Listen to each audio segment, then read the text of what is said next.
Hello my dear students and my dear viewer, कैसे हैं आप सब। आशा और उम्मीद करता हूं कि आप सब बहुत बढ़िया होंगे। चलिए आज हम लोग सीखेंगे झेलम नदी के बारे में जानकारी। और जितने स्टूडेंट्स ऑफलाइन क्लास कर रहे हैं वो सभी लोग जो डाउट होगा वो यहाँ पूछ लीजिएगा आप सब, है ना। चलिए आप लोग तो पढ़ ही रहे हैं, साथ ही साथ जो लोग ऑनलाइन जुड़े हुए हैं या जो लोग क्लास नहीं आ सकेंगे उनके लिए भी ये वीडियो आज अपलोड कर दूंगा, है ना। चलिए आज हम लोग सीखेंगे झेलम नदी के बारे में जानकारी। झेलम नदी इतिहास के दृष्टिकोण से बहुत ही महत्वपूर्ण है। क्यों? क्योंकि झेलम नदी के किनारे ही महान सिकंदर और राजा पोरस के बीच में युद्ध हुआ था। ये राजा पोरस और सिकंदर का जो युद्ध था, सिकंदर को मैंने अभी यहाँ पर महान सिकंदर कहा, लेकिन वास्तविकता में वो सिकंदर महान नहीं था, क्योंकि वो राजा पोरस के हाथों कई बार हार चुका था। और भारतीय राजा जो हुआ करते थे पहले के, वो लोग अपने साहस से इतना परिपूर्ण होते थे कि वो लोग ज्यादातर लोगों का नाक कान ये सब काट करके छोड़ देते थे। कारण क्या था? कारण ये था कि आप जीवन भर जिंदा रहिए और ये देखिए कि भाई आपका कान कौन सा राजा ने काटा है और अपमान के साथ जिंदगी जी लीजिए। तो राजा पोरस भी इसी तरह से सिकंदर के साथ युद्ध में उसको जीवन दान देता है सिकंदर को, लेकिन सिकंदर फिर पुनः बार बार राजा पोरस पर आक्रमण करता है और लास्टली वो जीत तो नहीं पाता है। लेकिन इतिहास के दृष्टिकोण से ये झेलम नदी के बारे में जानकारी का जो आज हमारा टॉपिक है, ये झेलम नदी बहुत महत्वपूर्ण है। तो हालांकि मैं सिकंदर के शौर्य का यहाँ पर प्रशंसा कर रहा हूँ, लेकिन मतलब जिस तरह से उसे इतिहास में दिखाया जाता है कि वो महान सिकंदर था, विश्व विजेता था, गलत। भारत के राजाओं ने कभी किसी पर ज्यादा आक्रमण नहीं किया, नहीं तो राजा पोरस जैसा राजा बहुत बलवान हो सकता था। और भारत के लोग हमेशा जातीयता, ऊंच नीच, जातीयता, भेदभाव में ही हमेशा परेशान रहे। जैसे जब मैं मगध के इतिहास में आऊंगा तो आप लोगों को बताऊंगा कि किस तरह से राजा धनानंद जो था वह राजा पोरस का अगर मदद करता तो भारत में कोई भी विदेशी शक्ति प्रवेश कर ही नहीं सकती थी। लेकिन धनानंद ने राजा पोरस को मेन समय पर ही, ऐन वक्त पर जब युद्ध चल रहा था, उस समय राजा धनानंद ने धोखा दिया था। और राजा धनानंद कौन था? तो मगध का सबसे बड़ा राजा, और जो हमारे 16 महाजनपद थे उसमें सबसे बड़ा क्षेत्र मगध का था। तो मगध का जो राजा होता था वह सबसे बड़ा राजा माना जाता था। तो मगध के राजा धनानंद ने धोखा दिया था राजा पोरस को। पोरस को इतिहास में राजा पोरस और राजा पुरु के नाम से भी जाना जाता है। तो आज हम लोग इसमें सारा कुछ डिस्कस करेंगे। क्लास बहुत इंटरेस्टिंग होगा, इसलिए आप सब लगे रहिए। और आप लोग जो स्टूडेंट लोग हैं, अगर आप लोगों को कोई डाउट हो तो आप लोग बीच में इंटरप्ट करिएगा, पूछ लीजिएगा। क्लियर? और ऑनलाइन वाले स्टूडेंट जो लोग वीडियो को पसंद करते हैं वो लोग जब इस वीडियो को देखेंगे, आप लोग नई कुछ अगर पूछना चाहते हैं इसमें, तो आप लोग कमेंट सेक्शन में कमेंट कर दीजिएगा, जिससे मैं आपको बता पाऊँ। क्लियर? जब भी मैं आपका कमेंट देखूंगा जरूर बताऊंगा। चलिए देखते हैं झेलम नदी के बारे में जानकारी। क्लियर? तो झेलम नदी तो यहाँ पर है ही। और चलिए अब हम लोग इसमें थोड़ा देख लें, ये वाला जो भारत का मानचित्र है, तो भारत का मानचित्र में हम लोग देखें सबसे पहले कि भाई झेलम है कहाँ पर। तो झेलम जो है वह यहाँ पर है, जम्मू कश्मीर वाले एरिया में। यहाँ पर आप ध्यान पूर्वक देखिए, यहाँ पर शायद नजर आए, काफी छोटा है झेलम। थोड़ा इसको मैं जूम आउट करता हूँ, देखिए यहाँ झेलम, ये झेलम नदी है कहाँ पर? तो जम्मू कश्मीर के किनारे किनारे ये बहती है झेलम नदी। क्लियर? तो झेलम नदी यहाँ पर है। अब इसको समझने के लिए हम लोग एक दूसरा फिगर ले लेते हैं, जिससे कि जूम आउट ज्यादा हो गया। देखिए यहाँ ध्यान दीजिए, इसको थोड़ा मिटा लिया जाए। और अब इसके बाद इस चीज को थोड़ा समझिए। जैसे मान लीजिए यहां से एक छोटा फिगर हम लोग ले लेते हैं। देखिए यहां पर देखिए, ये भारत के जम्मू कश्मीर वाला ये जो पार्ट है, इसको थोड़ा फिगर को छोटा कर दिए हैं। ये है झेलम नदी। क्लियर? ये है झेलम नदी। तो झेलम नदी है कहां पर, ताकि आप मैप पॉइंटिंग में कभी गलत ना करें। तो चलिए यहां देखते हैं, झेलम नदी जम्मू कश्मीर से सटा हुआ यहां पर है, ध्यान रखिएगा। और इसको अब थोड़ा छोटा कर दिया जाए और छोटा करके इसको एक जगह सजा देते हैं। इसके बाद फिर आप लोगों को बताते हैं।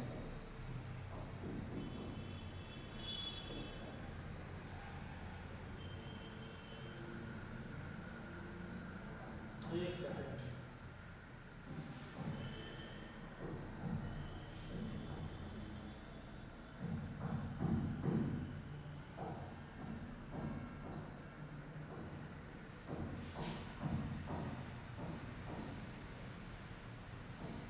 चलिए यहाँ देखिए, क्योंकि फिगर वाइज समझिएगा तो बहुत बढ़िया आप समझ पाएंगे और आपको बहुत मजा आएगा। देखिए ये जो झेलम नदी है ये जम्मू कश्मीर के बगल में इस पोजीशन पर है। आप यहाँ देख चुके हैं, थोड़ा देर पहले मैंने अभी बताया था। अब इसके बारे में हम लोग आज क्या क्या पढ़ने वाले हैं, तो चलिए झेलम नदी का इतिहास हम लोग पढ़ेंगे। आप लोग अपने कॉपी पर फटाफट नोट डाउन कर लीजिए, क्योंकि उतना लिख करके बताना ज़्यादा उचित नहीं है, बहुत टाइम लगेगा। चलिए हम लोग आज पढ़ने वाले हैं झेलम नदी का इतिहास, झेलम नदी का उद्गम। क्लियर? और एक फिगर यहाँ ले लेते हैं जिससे कि आपको ये भी समझने में आसानी हो कि भाई झेलम नदी एक्यूरेट है कहाँ पर। तो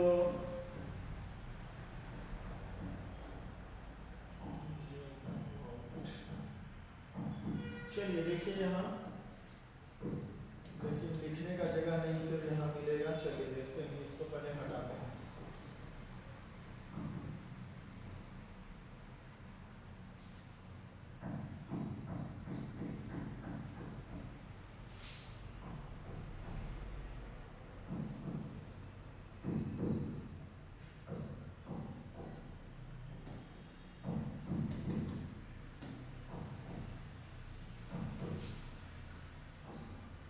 इमेज एक अच्छा ले रहे हैं, उसके बाद आप लोग को बताते हैं जो आप लोग को दिखाई पड़े अच्छे से।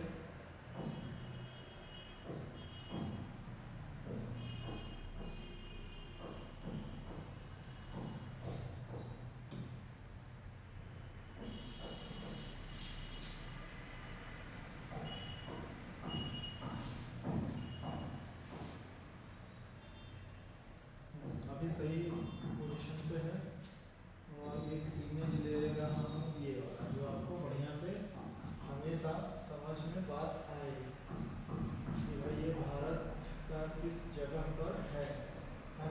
चलिए ये, चलिए अब हम लोगों का क्लियर हो गया। एक तरफ आप देख रहे हैं कि भाई झेलम नदी के बारे में जानकारी हम लोग अभी लेंगे। भारत का मानचित्र जो इस जगह पर, यहाँ पर झेलम है और इसी का बड़ा फिगर यहाँ पर झेलम है। क्लियर? तो चलिए सबसे पहले कॉपी में नोट डाउन करेंगे झेलम नदी का इतिहास, झेलम नदी का उद्गम, झेलम नदी का मुहाना और झेलम नदी की सहायक नदियां। ये चार चीज के टॉपिक पर अभी हम लोग यहाँ पर बात क्लियर करेंगे। चलिए इतना बड़ा सही है। चलिए अब हम लोग इस पर डिस्कस करते हैं। सबसे पहला पॉइंट आप लोग नोट कर लीजिए। सबसे पहला पॉइंट नोट करिए, झेलम नदी उत्तरी भारत तथा पूर्वी पाकिस्तान में बहने वाली नदी है। क्लियर? मैं बोल दे रहा हूं, आप लोग कॉपी पर नोट कर लीजिए, नहीं तो लिखने में बहुत समय लगेगा। झेलम नदी, क्लियर, झेलम नदी उत्तरी भारत तथा झेलम नदी उत्तरी भारत तथा पूर्वी पाकिस्तान में बहती है। जो क्वेश्चन अक्सर प्रतियोगिता परीक्षा में आता है। क्लियर? झेलम नदी उत्तरी भारत तथा पूर्वी पाकिस्तान में बहती है। ये क्वेश्चन आता है प्रतियोगिता परीक्षा में कि झेलम नदी किस तरफ बहती है, तो आपका जवाब होगा उत्तरी भारत और पूर्वी पाकिस्तान। क्लियर ऑप्शन रहेगा, आप इसको टिक आउट कर देंगे। नेक्स्ट पॉइंट आप नोट कर लीजिए, यह नदी वुलर झील होते हुए, क्लियर, यह नदी वुलर झील होते हुए मुजफ्फराबाद से मंगला तक भारत पाकिस्तान सीमा के समानांतर बहती है। अब यहाँ पर समझना होगा कि भारत और पाकिस्तान का सीमा कहाँ है। तो ये देखिए, भारत का ये वाला जो पार्ट है, यहाँ से ऊपर ये वाला जो पार्ट है, यहीं से पाकिस्तान अलग हो जाता है। ये वाला पार्ट देखिए पाकिस्तान का है, ठीक है। यहाँ पर कोई दूसरा कलर से आपको दिखा देते हैं, ये वाला पार्ट पाकिस्तान का है। तो भारत और पाकिस्तान का जो सीमा है, इसी के समानांतर, यानी कि ग्रीन कलर से देखिए मैं यहाँ दिखा रहा हूँ, ये जो नदी है यही बस झेलम है, यही नदी झेलम है। क्लियर, इसी को थोड़ा ब्रॉड वे में अगर हम लोग यहाँ समझें तो झेलम नदी, यहाँ पर ये जो पार्ट है झेलम नदी का, यहीं पर भारत पाकिस्तान का यहाँ पर बॉर्डर है। क्लियर, और झेलम नदी का जो उद्गम है वो भारत में है, ध्यान में रखिएगा, उद्गम स्थान भारत में है। तो पहला पॉइंट आप लोगों ने नोट कर लिया कि झेलम उत्तरी भारत तथा पूर्वी पाकिस्तान में बहती है। क्लियर, दूसरा पॉइंट नोट करिए, यह नदी वुलर झील होते हुए मुजफ्फराबाद से, यह नदी वुलर झील होते हुए मुजफ्फराबाद, यह नदी वुलर झील होते हुए मुजफ्फराबाद से मंगला, मुजफ्फराबाद से, शायद ये कलर अच्छा अगर नहीं दिख रहा होगा तो दूसरा कलर कोई डाल के लेता हूं। यह नदी वुलर झील होते हुए मुजफ्फराबाद से मंगला, हाँ ये तो सही नजर आ रहा होगा, है ना, मंगला तक भारत पाकिस्तान सीमा के समानांतर, भारत पाकिस्तान सीमा के समानांतर, यानी कि पैरेलल, समानांतर बहती है। ये सारा पॉइंट्स आप प्रतियोगिता परीक्षा में पूछा जाता है, क्वेश्चन यहीं से आते हैं। तो इन सारा चीज को हम लोग खूब बढ़िया से क्लियर कर लेंगे, है ना। चलिए नेक्स्ट पॉइंट हम लोग को लिखना है, नेक्स्ट पॉइंट हम लोग लिखेंगे, क्लियर। चलिए इसको दोनों को डिलीट कर देता हूं ताकि जगह हम लोग को थोड़ा मिल जाए।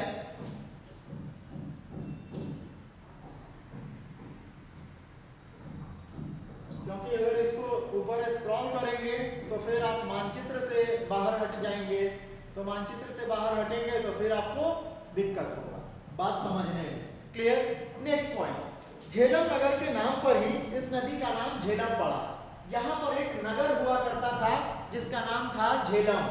क्लियर, यहाँ पर एक नगर हुआ करता था जिसका नाम था झेलम। तो झेलम नदी का नामांकन कहाँ से हुआ है इसको समझिए, ठीक है। झेलम का नामांकन, झेलम नदी का नाम झेलम नगर के नाम पर पड़ा।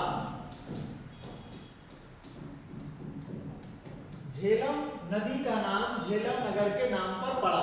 क्लियर, नेक्स्ट, झेलम नदी कश्मीर घाटी से होकर गुजरती है। ये तो क्लियर कट बात है। क्लियर, झेलम नदी जो है वह कश्मीर घाटी से होकर गुजरती है। तो ये ज्यादा इंपॉर्टेंट, फिर भी लिख लीजिए, ये जो यहाँ पर घाटी है जम्मू कश्मीर, यहाँ पर ये कश्मीर घाटी है। तो झेलम नदी जो है वह कश्मीर घाटी से होकर गुजरती है। कोई डाउट है क्या? कोई डाउट है तो पूछ लीजिए आप लोग। नहीं, चलिए ठीक। झेलम नदी का नाम झेलम नगर के नाम पर पड़ा। और इसके बाद फिर हम लोग समझे कि झेलम नदी कश्मीर घाटी से यहाँ इस तरफ से होकर, ये कश्मीर घाटी वाला एरिया से होकर झेलम नदी बहती है। क्लियर, नेक्स्ट, झेलम का उद्गम स्थान है ना, झेलम नदी का जो उद्गम स्थान है ये कहाँ है? चलिए किसी को मालूम है तो बताइए, बाकी स्टूडेंट। चलिए आप लोग पहले से अगर कुछ पढ़े हैं तो बताइए। चलिए नहीं पढ़े हैं कोई बात नहीं। झेलम का उद्गम स्थान वेरीनाग, झेलम नदी का जो झेलम नदी का उद्गम स्थान, इसको थोड़ा मिटाना पड़ेगा क्योंकि ये गलत जैसा लग रहा है। झेलम नदी का उद्गम स्थान। क्लियर? झेलम नदी का जो उद्गम स्थान है वो है वेरीनाग। झेलम नदी का उद्गम स्थान वेरीनाग। क्लियर? वेरीनाग है ना, जिसे वरात या शेषनाग भी कहा जाता है। जिसे वरात या शेषनाग ये तीनों नाम इसी का है। वेरीनाग, वरात या शेषनाग भी कहा जाता है। तो अगर आपको ऑप्शन में ये चीज दिखाई पड़ता है कि झेलम नदी का उद्गम स्थान कहाँ है, तो आप ऑप्शन में इन तीनों नाम में से ज्यादा यही देता है, वेरीनाग ज्यादा देता है और शेषनाग, तो आप ये लिख देंगे कि झेलम नदी का जो उद्गम स्थान है टिक आउट कर देंगे वेरीनाग और शेषनाग। ठीक है, वरात भी है तो इसको आप टिक आउट कर लेंगे। चलिए इसको हटा देते हैं।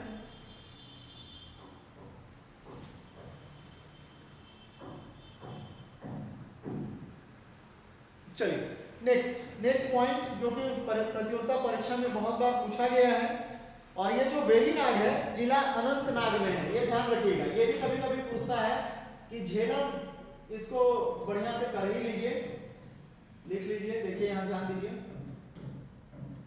झेलम नदी का उद्गम स्थान जैसे अभी बताए थे वेरीनाग। ये कभी कभी पूछता है कि ये भारत के किस राज्य में है, किस जिला में है, तो राज्य हो जाएगा जम्मू एंड कश्मीर और जिला हो जाएगा अनंतनाग। ये हो जाएगा जिला। क्लियर? वेरीनाग जो है वो जम्मू कश्मीर, जिला हो जाएगा अनंतनाग। बड़ा इंपॉर्टेंट है, ध्यानपूर्वक इसको समझ लेना है। नेक्स्ट है, झेलम का उद्गम भारत में हुआ है, और झेलम नदी का जो उद्गम है, उद्गम स्थान तो हम लोग देख लिए, कहाँ है? वेरीनाग, जम्मू कश्मीर, जिला अनंतनाग। ये जिला, ठीक है, ये जिला अनंतनाग में, ये तो हम लोग समझ लिए। उद्गम स्थान कहाँ है? तो भाई भारत में होगा उद्गम स्थान, भारत। कभी कभी ये भी क्वेश्चन पूछा गया है कि झेलम नदी का उद्गम स्थान कहाँ है, भारत में है या पाकिस्तान में है? तो भारत और पाकिस्तान जो है यहाँ पर आप कर लेंगे उद्गम स्थान भारत। क्लियर? नेक्स्ट है, नदी की जो लंबाई है वो टोटल 725 किलोमीटर है। कभी कभी आपसे पूछ लेता है नदी की लंबाई कितनी है, तो 725 किलोमीटर नदी की लंबाई है, ये भी आपको ध्यान में रखना है। अब हम लोग बात करते हैं झेलम नदी का मुहाना। क्लियर? झेलम जो है वो, ध्यान से यहां देखिए, इसको थोड़ा हटा देते हैं,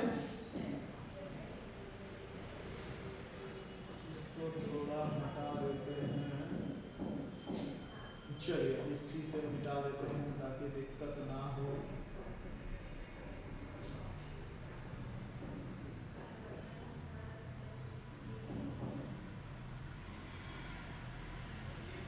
ठीक है, नेक्स्ट, झेलम नदी का जो है मुहाना। अब हम लोग यहां पर देख रहे हैं मुहाना।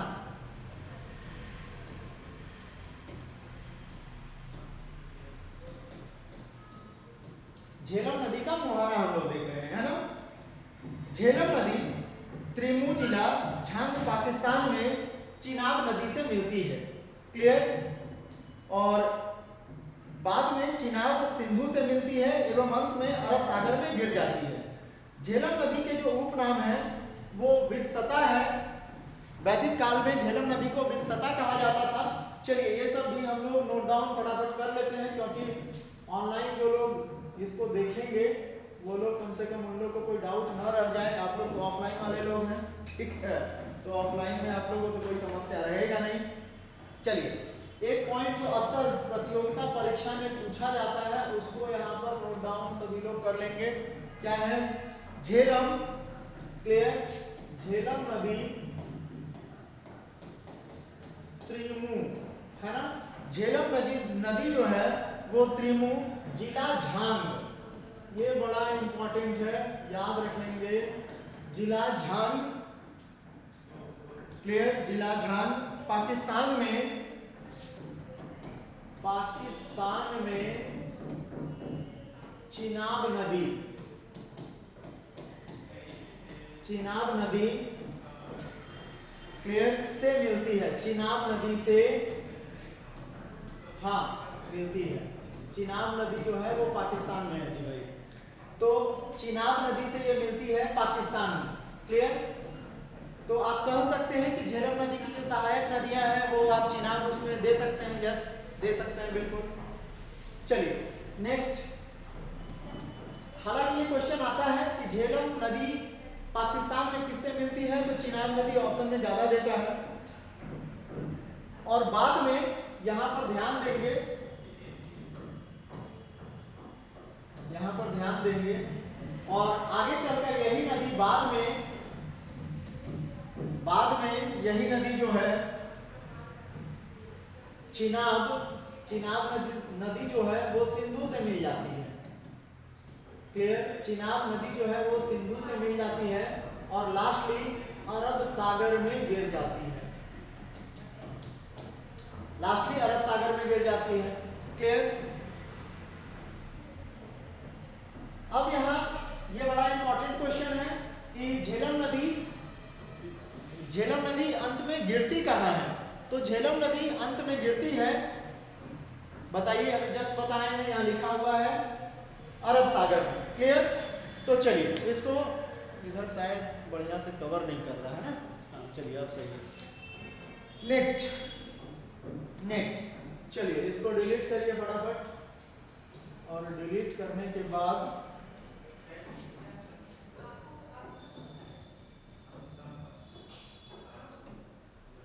डिलीट करिए फटाफट इसको। कहाँ पे डिलीट हो रहा है जी? अच्छा ठीक, चलिए डिलीट करिए फटाफट। चलिए नेक्स्ट पॉइंट, झेलम नदी के उपनाम या अन्य नाम। तो पहला तो झेलम नदी को वैदिक काल में वित्सता के नाम से जानते हैं। जो आप लुसेंट का किताब देखिएगा उसमें भी इस बात का आपको जिक्र मिलेगा, वित्सता। इसको वैदिक काल में ये नाम था, झेलम का वैदिक काल में ये नाम था। दूसरा, झेलम नदी जो अक्सर प्रतियोगिता परीक्षा में आता है वो बीहट के नाम से भी जाना जाता है, बीहट, क्लियर। बीहट या बहट भी कहीं कहीं ऑप्शन में लिखता है, ये पंजाबी नाम है इसका, पंजाब के लोग इस नाम से इसको जानते हैं, क्लियर। और ग्रीक भाषा में, यूनान का जो भाषा था उसमें इसको कहा गया हाइड्रेस्पिज, क्लियर। हाइड्रेस्पिज ये नाम ग्रीक भाषा में दिया गया, क्लियर, ये नाम ग्रीक भाषा में दिया गया। तो ज्यादातर ये क्वेश्चन प्रतियोगिता परीक्षा में आता है यहां से, ग्रीक वाला, क्योंकि सिकंदर जब आया था तो सिकंदर झेलम नदी के किनारे ही राजा पोरस के साथ उसका युद्ध हुआ, और राजा पोरस सिकंदर को हरा करके बहुत बार भेजा था, यस, ठीक है। और इसके बाद फिर सिकंदर जो है बार बार आक्रमण करता था पोरस पे, और हालांकि पोरस की वीरता से सिकंदर बहुत अधिक प्रभावित था, क्लियर। चलिए ये हो गया हाइड्रेस्पिज, और ये क्वेश्चन बड़ा आता है हाइड्रेस्पिज ग्रीक भाषा में, है ना। नेक्स्ट है झेलम नदी की सहायक नदियां, जो अक्सर प्रतियोगिता परीक्षा में पूछा जाता है, वो आप बढ़िया से नोट कर लें। सबसे पहले है किशन गंगा, जो कि अक्सर प्रतियोगिता परीक्षा में पूछा जाता है, क्लियर। किशन गंगा, है ना, किशन गंगा, यस, किशन गंगा, जिसको दूसरा नाम से नीलम नदी भी कहते हैं। किशन गंगा का दूसरा नाम नीलम नदी भी है। इसके बाद कुनहर, क्लियर, यस, कुनहर,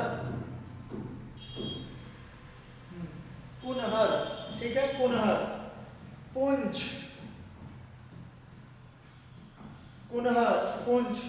करवेश, करवेश, ये सब झेलम नदी की सहायक नदियां हैं। ये झेलम नदी की सहायक नदियां हैं। झेलम नदी, हाँ जी, भारत पाकिस्तान में बहती है झेलम नदी, है ना। चलिए देखते हैं, यहाँ पर इसको हटाएंगे तो फिर ये मैप चला जाएगा, तो इसलिए फिर से इसको डिलीट करते हैं। चलिए हो गया डिलीट, चलिए हो गया डिलीट, और इसको भी कर दीजिए डिलीट। क्लियर। चलिए, झेलम नदी भारत पाकिस्तान में बहती है। पूरा रामायण खत्म होने को है और आपको पता नहीं है कि रावण कौन था और सीता कौन थी, राम कौन था, अभी तक पता नहीं है कि झेलम नदी कहाँ बहती है। चलिए यहाँ लिखिए, भारत और पाकिस्तान, फिर से लिख लीजिए, झेलम नदी भारत और पाकिस्तान में बहती है। क्लियर। हाँ, जम्मू कश्मीर, भारत के राज्य जम्मू कश्मीर में बहती है। क्लियर। नेक्स्ट चलिए, नेक्स्ट, झेलम नदी के किनारे बसे शहर या नगर, अक्सर ये प्रतियोगिता परीक्षा में पूछता है। झेलम नदी के किनारे, किनारे बसे नगर, है ना, ऐसा लिखे, किनारे बसे नगर। झेलम नदी के किनारे बसे नगर कौन कौन से हैं, तो चलिए फटाफट उसमें लिखिए। श्रीनगर, जो अक्सर प्रतियोगिता परीक्षा में पूछता है, श्रीनगर, उरी, और किसी को याद है तो बताइए, नहीं याद है तो यहाँ देखिए, बारामुल्ला, बारामुल्ला इत्यादि, etc। ज्यादातर ये पूछता है श्रीनगर, है ना, ज्यादातर ये पूछता है। अब बात करते हैं झेलम नदी पर कौन कौन सी परियोजनाएं हैं, क्योंकि यहां से भी प्रतियोगिता परीक्षा में क्वेश्चन बहुत आता है। क्लियर। चलिए यहां देखिए, झेलम नदी पर परियोजना, झेलम नदी पर परियोजना, कौन कौन सी परियोजना है झेलम नदी पर, किसी को याद है तो बताइए, नहीं याद है तो लिखिए। पहला है उरी बांध, हाँ जी वही उरी, जहां की पाकिस्तान वाले लोग हमला किया था अभी कुछ दिन पहले एयरफोर्स सब स्टेशन पे, उरी बांध। ठीक है, उरी बांध, उरी बांध के बारे में, ये है कहाँ, तो उरी बांध जो है ये बारामुल्ला,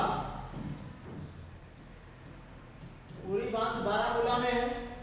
क्लियर। बारामुल्ला जम्मू एंड कश्मीर राज्य में है और ये भारत। क्लियर, इतना आपको याद रखना है। और इसके बाद उरी बांध में बेसिक होता क्या है, तो बड़ा इंपॉर्टेंट चीज है, याद रखिएगा, 480 मेगावाट। क्लियर, 480 मेगावाट का हाइड्रो इलेक्ट्रिसिटी परियोजना यहां पर बनाया गया है। क्लियर, हाइड्रो इलेक्ट्रिसिटी स्टेशन है, हाइड्रो इलेक्ट्रिसिटी स्टेशन है, कितना वाट का, 480।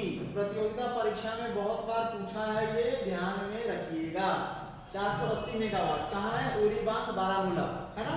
चलिए इसको अब हटा दिया जाए, तो फिर दूसरा परियोजना के बारे में बात करेंगे।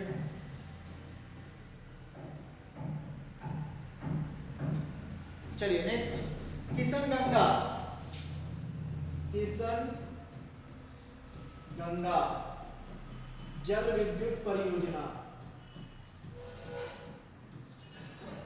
जल विद्युत परियोजना, है ना, किस नदी पर है, झेलम नदी पर। आज हम लोग जितना भी ये टॉपिक पढ़ रहे हैं झेलम नदी पर है। अगर कहीं झेलम नदी नहीं लिख रहे हैं तो वो अंडरस्टूड है कि ये झेलम नदी के बारे में हम लोग पढ़ रहे हैं, है ना, ताकि आज के बाद फिर जीवन में झेलम नदी आप लोगों को कभी कोई परेशान ना करे। क्लियर। चलिए, झेलम नदी, किशन गंगा जल विद्युत परियोजना झेलम नदी पर है, और इस पर 330, ध्यान रखिएगा, 330 मेगावाट, 330 मेगावाट का जल विद्युत परियोजना यहां पर है, हाइड्रो इलेक्ट्रिसिटी स्टेशन है ये। क्लियर। तो इतना सारा चीज झेलम नदी से इंपॉर्टेंट है, क्वेश्चन आता है परीक्षा में। अगले दिन हम लोग इस पर देखेंगे। झेलम नदी से इंपॉर्टेंट, झेलम नदी के किनारे राजा पोरस और सिकंदर का युद्ध होता है। पहले के जो राजा रजवाड़ा थे हम लोगों के यहाँ, वो काम क्या करते थे, युद्ध तो बहुत वीरता के साथ लड़ते थे, लेकिन मूर्ख के जैसा दुश्मन को जिंदा छोड़ देते थे। उससे होता क्या था, जिंदा क्यों छोड़ते थे, कान, मान लीजिए कान है, कान काट के छोड़ दिया, नाक काट के छोड़ दिया, हाथ काट के छोड़ दिया। काहे छोड़ देता था, इसलिए छोड़ देता था कि आप जीवन भर इस चीज को देखिए और अपमान के साथ जिंदगी गुजारते रहिए, लेकिन छोड़ना नहीं चाहिए था। भारत का दुर्दशा का यही कहानी है कि हर राजा, जितना लोग भी नाक कान काट के आंख फोड़ के छोड़ देता था, फिर वो वापस आक्रमण करता था। और भारत में एक समस्या शुरू से रहा है, जातीयता और जातिवाद। जातीयता और जातिवाद के चक्कर में यहाँ का कोई भी राजा एक दूसरे का साथ नहीं दिया। जैसे एज फॉर एग्जाम्पल आप समझेंगे कि जब सिकंदर भारत पर आक्रमण करने वाला था, तो राजा पोरस धनानंद के पास गया था। चाणक्य राजा पोरस के गुरु थे। चाणक्य सलाह दिए किसको, राजा पोरस को, कि भाई भारत, ये जो भारत देश है ना, ये जो भारत का आप मानचित्र यहाँ देख रहे हैं, ये भारत चाणक्य की परिकल्पना थी। इसके पहले किसी ने नहीं सोचा था कि ये देश भारत होगा। सब अपने आप में मगन रहते थे, कहीं किसी को किसी से कोई मतलब नहीं था। एक दूसरे का चुगली करना, फलनवा किसी तरह से उसको कोई युद्ध में हरा दे फलनवा को, बस यही चक्कर में हम लोग रहते थे, हम लोगों का पूर्वज लोग रहते थे। यही एकमात्र कारण है कि हर राजा विदेशी अधीनता को स्वीकार करना पड़ा। काहे कि विदेश से लोग आया युद्ध में बार बार, और यहाँ जो भारत के जो राजा होते थे युद्ध में जीतने के बाद भी उसको जिंदा छोड़ देता था लोग। तो अब जिंदा छोड़ने के बाद वो फिर से सेटिंग करके बढ़िया तरह से और फिर से एक बार आक्रमण करता था। और जानिए रहा है कि इसका दरबार में कोई ना कोई चुगली करने वाला मिल ही जाएगा, जो कि राजा का सारा कुछ गुप्त बातों को बता देगा, तो भाई हरा देगा।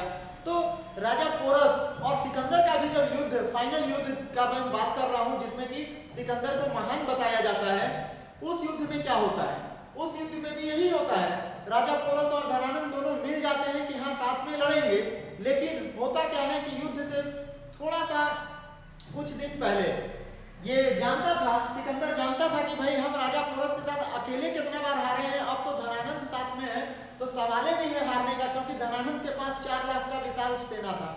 क्लियर। तो धनानंद के साथ, धनानंद जो है वह सिकंदर के साथ तक्षशिला में एक मीटिंग करता है।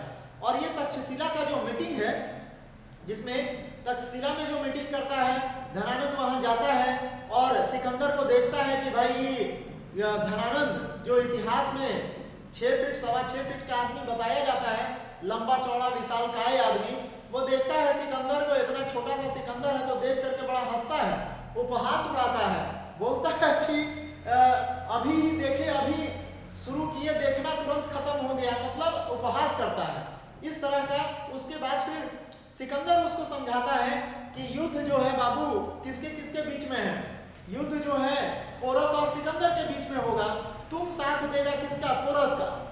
युद्ध में जब तुम साथ देगा तो तुम्हारे पास से 4 लाख का फौज, युद्ध तो हम हार ही जाएंगे। सिकंदर कहता है युद्ध तो हम हार ही जाएंगे, लेकिन ये जो युद्ध है ये जीतेगा कौन, धनानंद थोड़ी जीतेगा, ये युद्ध जीतेगा राजा पोरस।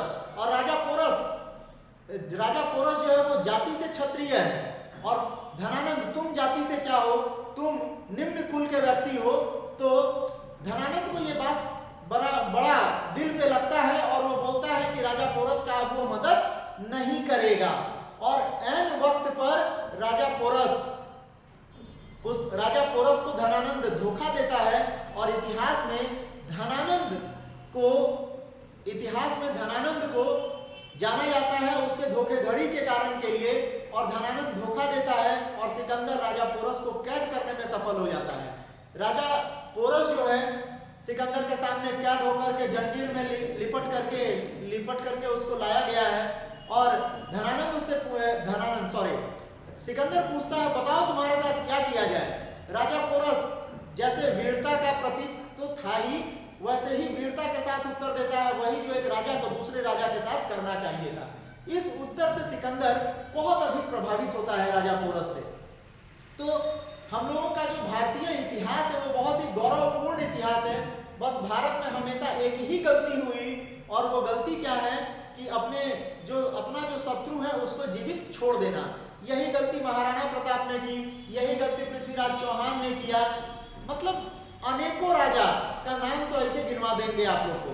तो इसलिए दुश्मन को कभी भी छोटा और कमजोर नहीं समझना चाहिए। और आचार्य चाणक्य राजा पोरस को कितना बार बोले थे। आचार्य चाणक्य कैसे व्यक्ति थे तो आप इसी से समझिए। आचार्य चाणक्य को एक बार एक कांटा गड़ गया, तो आचार्य चाणक्य उस कांटा को उखाड़कर फेंके नहीं, बल्कि उस कांटा के जड़ में मट्ठा भर दिए और गुड़ डाल दिए। उससे जो उनके साथ व्यक्ति लोग था वो लोग पूछा कि भाई आचार्य ऐसा क्यों किए, इसको ये तो छोटा सा था, इसको उखाड़ के फेंक भी सकते थे। आचार्य का जवाब था कि इसको उखाड़ करके फेंकते तो यहाँ पर कोई और दूसरा कांटा भी हो सकता था, बाद में निकल आए। लेकिन जब यहाँ पर असंख्य यहाँ पर गुड़ डाल दिए हैं, मट्ठा डाल दिए हैं, तो अब क्या है, यहाँ पर ये असंख्य चींटियों का घर बन जाएगा। और ये चींटी यहाँ पर किसी भी कटीले वृक्ष को पनपने नहीं देगी। जब आचार्य चाणक्य एक छोटा सा कांटा के साथ इस तरह का व्यवहार कर सकते हैं, तो आपको क्या लगता है सिकंदर को वो छोड़ने वाले थे? कभी नहीं छोड़ते। लेकिन ये राजा पोरस का बार बार गलती था। राजा पोरस इस अभिमान में था कि राजा पोरस है, उसके पास बहुत अधिक बल है, सैनिक है, सेना है, हथियार है, सब चीज के बल पर घमंड आ गया राजा पोरस में, और वो सिकंदर को बार बार लज्जित करके छोड़ दिया करता था। और वही सिकंदर बाद में पोरस के लिए हानिकारक बन गया। तो ये सारा कुछ हम लोग अपने अगले क्लास में देखेंगे और कोशिश करेंगे आप लोग के लिए भी इस वीडियो को अपलोड कर दिया जाए। तो फटाफट जितने लोग इस वीडियो को आप लोग देख रहे होंगे, अगर आप लोग को थोड़ा भी पसंद आ रहा होगा तो फटाफट शेयर कर देंगे,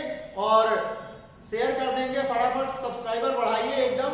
और उसके बाद फिर आप लोगों के लिए भी, ऑनलाइन क्लास वाले लोगों के लिए भी ये सुविधा करने का किया जा रहा है कि क्लास से डायरेक्ट ऑनलाइन उन लोगों को सारा चीज दे दिया जाए, जो जहाँ है वहीं बैठ करके बस पढ़ाई करता रहे और मजा लेता रहे पढ़ाई का, और कहीं नौकरी जल्दी हो। तो बाकी जो हम लोग अगले टॉपिक में देखेंगे, राजा पोरस और सिकंदर का भयानक युद्ध, और इस युद्ध से हम लोगों को, इतिहास के युद्ध से बहुत कुछ सीखने को मिलेगा। हाँ, भारत शुरू से ऐसा ही है। देखिए ना अपना गांधी जी को, गांधी जी का हालांकि मैं सम्मान करता हूं, लेकिन गांधी जी का कहना था कोई एक गाल पे मारे तो दूसरा गाल भी दे दो। जिंदगी में भारत आजाद नहीं होता गांधी जी का इस नीति के कारण। मेरा ये व्यक्तिगत राय है, मेरा ये व्यक्तिगत सोच है कि भारत की जो आजादी थी, अगर हम लोग भगत सिंह के रास्ते पर चलते तो जल्दी आजादी मिल जाता। ये मेरा व्यक्तिगत राय है। आप लोग हो सकता है नहीं मानिए। अगर मान लीजिए आज अगर आपको कोई एक गाल पे थप्पड़ मारे और आप उसको बोलिए कि हम दूसरा गाल भी देते हैं, तो संभव है कि नहीं। अब यहाँ से क्वेश्चन आता है, हाँ आप लोग ये क्वेश्चन पूछते हैं, क्या पूछते हैं कि जब गांधी जी का ये नीति फेल था कि एक गाल पे कोई थप्पड़ मारे दूसरा गाल भी आगे कर दो, तो पूरा विश्व इसका गांधी का हिमायती क्यों था, गांधी को मानता क्यों था? तो इस बात को समझिए, अगर आप अपना घर का सब सामान दूसरे को लुटा रहे हैं, दूसरे को दे रहे हैं, तो जो सामान लेने वाला है वो तो आपका गुण गा करके ही लेगा ना। इस बात को बस समझिए कि अगर मान लीजिए, हाँ बताइए क्या, देखिए अगर मान लीजिए गांधी जी अपना सारा जो है, गांधी जी का लोग विदेशों में भी गांधी जी को क्यों मानता है? इसलिए मानता है कि गांधी जी भारत उनका एक तरह से अपना घर था ना। गांधी जी अपना घर का सारा सामान विदेशियों को दे रहे हैं, अंग्रेजों को दे रहे हैं, कभी उससे कोई तर्कपूर्ण बात कर रहे हैं, युद्ध नहीं कर रहे हैं। किसी तरह का भगत सिंह जैसा रास्ता अपनाते, चंद्रशेखर आजाद के जैसा अगर रास्ता अपनाते, तो भारत हम लोग का बहुत पहले आजाद हो गया होता। खैर छोड़िए, ये अपना सोच का विषय है। लेकिन भारत का जो राजा लोग था, यहाँ पर आप इतिहास अभी कल मैं आपको बताऊंगा, भारत का जो राजा था जैसे पोरस, तो पोरस जो था, अगर वो सिकंदर को पहला बार में ही समाप्त कर देता चाणक्य के कहने पर, तो सिकंदर भारत के इस पंजाब प्रांत में हाइड्रा स्पीच का युद्ध, इस झेलम नदी के किनारे का युद्ध नहीं करता और ना ही ये क्वेश्चन पूछा जाता प्रतियोगिता परीक्षा में। तो काफ़ी इंटरेस्टिंग टॉपिक है अगले दिन मैं आपको बताऊंगा। तब तक के लिए थैंक यू वेरी मच। चलिए अब इस वीडियो को क्लोज कर देते हैं और आप लोग जो ऑनलाइन वाले स्टूडेंट होंगे अपलोड करते रहेंगे वीडियो, आप लोग देखते रहिए, मजा लेते रहिए। चलिए थैंक यू वेरी मच।